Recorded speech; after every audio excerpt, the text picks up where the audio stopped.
On va s'intéresser à un exercice de type bas qui fait intervenir à la fois la loi binomiale et la loi exponentielle. Donc j'ai une première partie, on me dit que j'ai une salle informatique d'un établissement avec 25 ordinateurs, dont 3 sont défectueux. Tous les ordinateurs ont la même probabilité de choisir. On choisit 2 ordinateurs au hasard. On s'intéresse au fait que ces 2 ordinateurs soient défectueux. Alors là, on peut remarquer que c'est une répétition de 2 ordinateurs dans un lot qui en fait 25. Mais ici, ce n'est pas le 25 qu'on va utiliser comme le n du paramètre de la loi binomiale. Parce que nous, on peut considérer que les 25 ordinateurs, en vrai, c'est la grande masse des ordinateurs et ce n'est pas celle qui nous intéresse. Donc nous, on va avoir une loi binomiale pour la variable x qui associe le nombre d'ordinateurs défectueux. Le n va correspondre à 2 et le p va correspondre au 3 sur 25, c'est-à-dire l'ensemble des ordinateurs défectueux sur 25.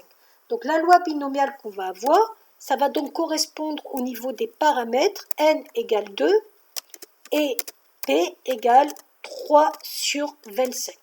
Donc ça, c'est la première chose à voir. Donc on s'intéresse à p de x égale 2. On fait donc une combinaison de 2 parmi 2. Le 3 sur 25 à la puissance 2, puisque les 2 doivent être défectueux, et le 1 moins 3 sur 25 à la puissance 0, puisqu'il n'y aurait donc plus qui ne serait plus défectueux. Et on fait le calcul.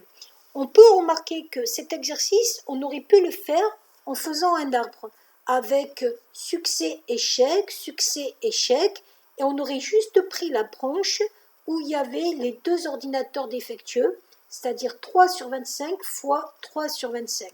On arrivait exactement au même résultat. C'est-à-dire que là, j'aurais très bien pu écrire que la probabilité que je cherche, P de x égale 2, avoir 2 ordinateurs défectueux, est égale à 3 sur 25 fois 3 sur 25, c'est-à-dire 2 échecs sur mon arbre de probabilité où j'ai fait 2 répétitions. On tombe sur exactement la même chose. Dans la partie B, on m'explique que cette fois-ci, la variable x qui consiste à trouver la durée de fonctionnement d'un ordinateur suit une loi exponentielle, ce qui est assez logique. On me demande, sachant que p de x supérieur à 5 égale 0,5, trouver lambda. Donc déjà, j'essaie de me rappeler ma formule, p de x supérieur à 5, c'est e moins 5 lambda. C'est égal à 0,4. Je vais faire agir la fonction ln de chaque côté, ln exponentielle, les effets s'annulent, il me reste donc moins 5 lambda, égale ln de 0,4. Je vais isoler le lambda, j'ai donc un paramètre qui fait à peu près 0,183. Bon, je me rends compte que la question d'après, on fixe le paramètre à 0,18.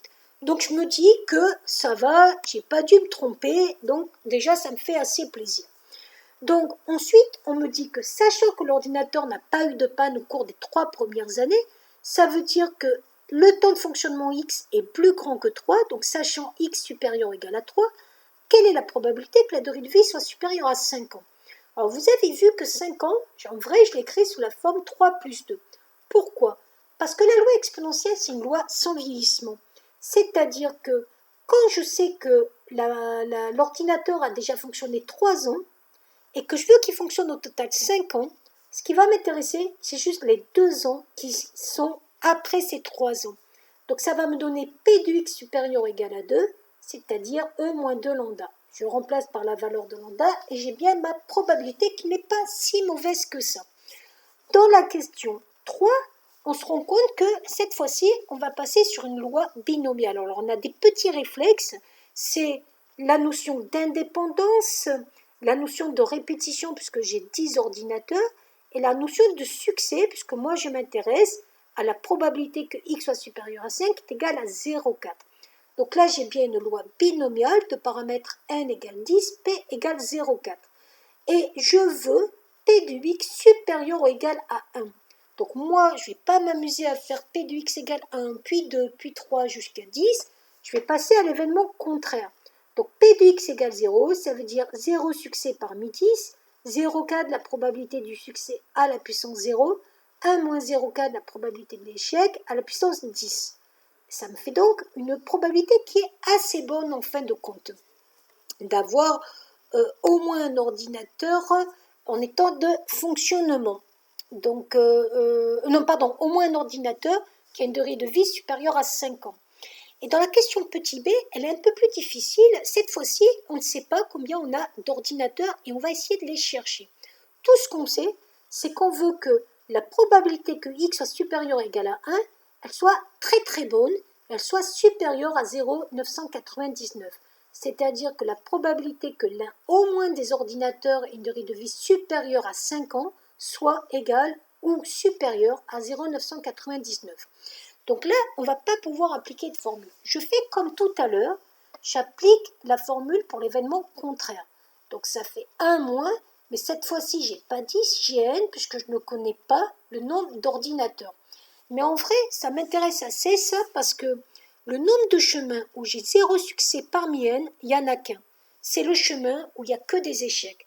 Donc cette combinaison 0 parmi n, elle fait 1. 0,4 à la puissance 0, elle fait 1. Donc il va me rester 1 moins 0,4 à la puissance n, c'est-à-dire 0,6 à la puissance n. Je veux donc résoudre 1 moins 0,6 à la puissance n supérieur à 0,999. Je vais donc isoler ma puissance n en la faisant passer à droite. Et donc à partir de là, pour enlever la puissance n, je vais faire agir la fonction ln. Parce que la propriété de la fonction ln, c'est que ln de 0,6 à la puissance n, c'est n ln de 0,6. Il me reste après à diviser, en faisant attention que ln de 0,6 est négatif, puisque 0,6 est compris entre 0 et 1. Donc quand je divise, je vais donc avoir un changement d'ordre. Donc n va devenir supérieur à ça, et donc c'est à partir de 14 ordinateurs que je vais bien avoir la propriété voulue. Voilà.